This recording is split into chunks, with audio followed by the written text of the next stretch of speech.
علیہ وسلم نے فرمایا کہ قرب قیامت سے پہلے ایک ایسا زمانہ آئے گا کہ لوگ نمازوں کو چھوڑیں گے، لوگ روزوں کو چھوڑیں گے، لوگ اسلام کو پیٹ پیچھے چھوڑ کر کے وہ غیر چیزوں کی طرف مائل ہوں گے اور وہ غیر چیزوں کی طرف بھاگیں گے۔ آج وہی چیز ہمارے سامنے ہے میرے بھائیو۔ ہم نے کبھی نہیں کہا اپنے بیٹوں سے کہ نماز کے لیے چلیے، ہم نے کبھی نہیں کہا اپنی بیٹیوں کی نماز پڑھو، ہم نے کبھی نہیں کہا کہ میری بیوی چلو نماز پڑھنے کے لیے چلو۔ جانتے ہو کل قیامت کا دن ہوگا تو ہر سب لوگوں کو اٹھایا جائے گا۔ آج لوگ یہ سوال بھی کرتے ہیں، ارے مولوی صاحب کس نے دیکھا ہے قبر کے اندر ہمارا کیا حشر ہوگا؟ کس نے دیکھا ہے ہمیں کہ ہمارے قبر کے اندر جو ہے ہماری کھدائی ہوگی یا نہیں ہوگی؟ کس نے دیکھا ہے؟ کسی نے تو دیکھا نہیں ہے۔ اور اللہ کے رسول صلی اللہ علیہ وسلم کو جب قبر کے عذاب سنائے گئے تو مدنی کریم صلی اللہ علیہ وسلم کی آنکھوں میں آنسو آ گئے، کہنے لگے کہ اگر میں لوگوں کے سامنے بول دوں قبر کے اندر یہ حشر ہو رہے ہیں تو لوگ اپنے مردوں کو دفن کرنا چھوڑ دیں گے، دفنانا چھوڑ دیں گے۔ اللہ کے رسول صلی اللہ علیہ وسلم نے اس کو چھپا لیا اور آپ نے لوگوں کے سامنے ظاہر نہیں کیا۔ قرب قیامت سے پہلے قرب قیامت یعنی ڈے آف ججمنٹ، فیصلے کا دن جب آپ کو اٹھایا جائے گا اور جب آپ سے حساب و کتاب لیا جائے گا، وہاں پر پوچھا جائے گا آپ سے بتاؤ نماز پڑھے تھے، چائے کے ہوٹلوں میں بیٹھ کر کے گپے مارتے تھے؟ یہ دو چٹا کے زمانے فوراً کہے کہ اللہ ہم نے تو پوری زندگی تیری عبادت میں گزار دی ہے، پوری زندگی پوری لائف۔ اللہ آپ کی زبان کو سالو کر دے گا، بند کر دے گا، آف کر دے گا اور آپ کے تمام باڈی سے حساب کتاب لیا جائے گا۔ وہاں پر سارے اجزاء کہیں گے نہیں اللہ یہ آنکھیں جو آپ نے بڑی نعمت دی تھی لوگوں کو،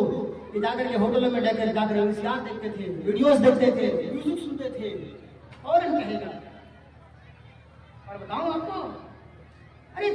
دنیا ہمارے لیے ہم قرآن حدیث نہیں جانتے ہیں تو کیا ہو گیا، لیکن نشان عبرت کے لیے اتنی ایسی چیزیں آ گئی ہیں۔ آپ جو فنگر پرنٹ لگاتے ہو، فنگر پرنٹ، یہ جو فنگر پرنٹ آپ دیکھ رہے ہیں معمولی سی چیز ہے، آپ ایسے ریسرچ کریے دیکھیے تو ایسا لگے گا کہ سارے لوگوں کا جو ہے فنگر پرنٹ ایک ہے۔ ایک نہیں ہے، ایک ماں کے 10 بچے ہوتے ہیں،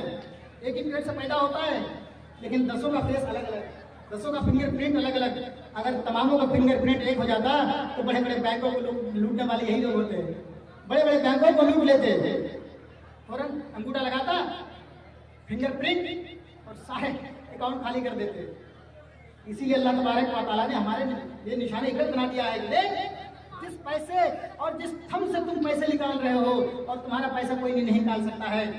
فنگر پرنٹ کی وجہ سے، اور اسی کو ہم جو ہے ایک مدعا بنائیں گے لوگ اٹھائیں گے کل قیامت کے لیے۔ ایک حاجی صاحب کو اٹھایا جائے گا، وہ حاجی صاحب بڑے پکے نمازی ہوں گے، وہ نماز تو پڑھے ہوں گے اور ان کے کھاتے میں کہیں گناہ نہیں ہوگا۔ حاجی صاحب کو بڑی عزت کے ساتھ فرشتے لے جا رہے ہوں گے جنت کی طرف، جنت کی طرف لے کے جا رہے ہوں گے۔ حاجی صاحب کا سعودی عرب کی رومال ڈال کر کے جاتے تھے نماز پڑھنے کے لیے، لیکن حاجی صاحب کا حشر یہ تھا کہ آپ نے کبھی اپنی بیوی سے نہیں کہا، اپنے بچوں سے نہیں کہا، آپ کے گھر والوں کو جو ہے نماز کی تلقین نہیں کی،